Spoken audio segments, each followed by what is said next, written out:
কথায় বলে আপ রুচি খানা, কিন্তু আমিষে হঠাৎ ফতোয়া।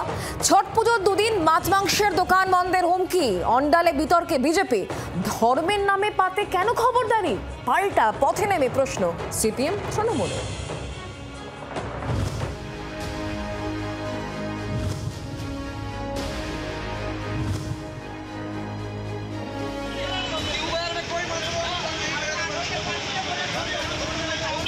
এসো বসো আমিষ আহারে।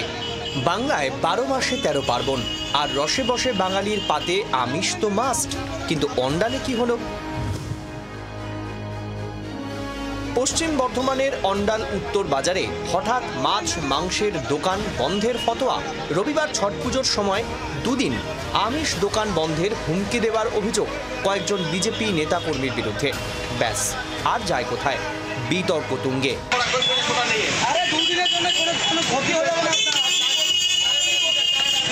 আপনি বলেন না, আপনি বলেন আপনার টাকা বেশি পাবেন।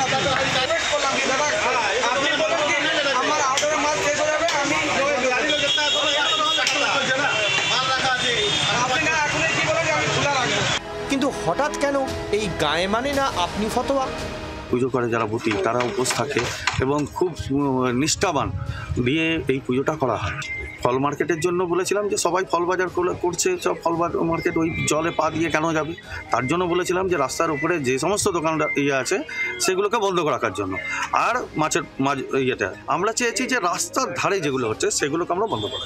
আমি ওদেরকে বললাম ছট পুজো যারা জিনিস কিনবে তারা ফল দোকানে কিনবে, মাংস দোকান নিশ্চয়ই কিনবে না। তত এই মাংস দোকানের সঙ্গে ছট পুজোর কী সঙ্গে আছে? ওরা বলছে না সব মাংস দোকান বন্ধ আছে, আপনাকে রোডের উপর দোকান ব্যবসা করছেন, আপনাকে বন্ধ রাখতে হবে। আমি বললাম না, এই ব্যবসা বন্ধ রাখবো না। তো ওরা ধমকি বলুন, ছেড় বলুন, একটু দিয়ে গেল। প্রতিবাদের সোমবার পথে নেমে বিক্ষোভ দেখায় বাংলা পক্ষ। পথে নামে বাম থেকে তৃণমূলের যুব সংগঠনও। শুরু হয় স্লোগান যুদ্ধ। গরিব মানুষদের পেটে লাথি মেরে ধর্ম করার কোনো ইচ্ছে নেই, কারণ আমরা সেটা হতে দেবো না বাংলাতে, পশ্চিম বাংলাতে। বাংলাটা বিজেপির জমিদারি নয়। বিজেপির জমিদারদের আগে বলবো যে ওদের ভালো করে মাথায় ঢুকিয়ে নেওয়া উচিত, বাংলা কখনো উত্তরপ্রদেশ গুজরাট হবে না।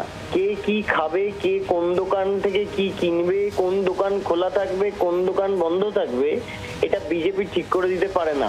सभी भाइयों से यही आदेश है कि जो भी मंदिर के साथ ये बाजार है तो इसमें जो है ये होना नहीं चाहिए। দিন কয়েক আগে দিল্লির চিত্তরঞ্জন পার্কে মাছের দোকান বন্ধের ফতোয়া দিয়ে বিতর্কে জড়ায় গেরুয়া শিবির।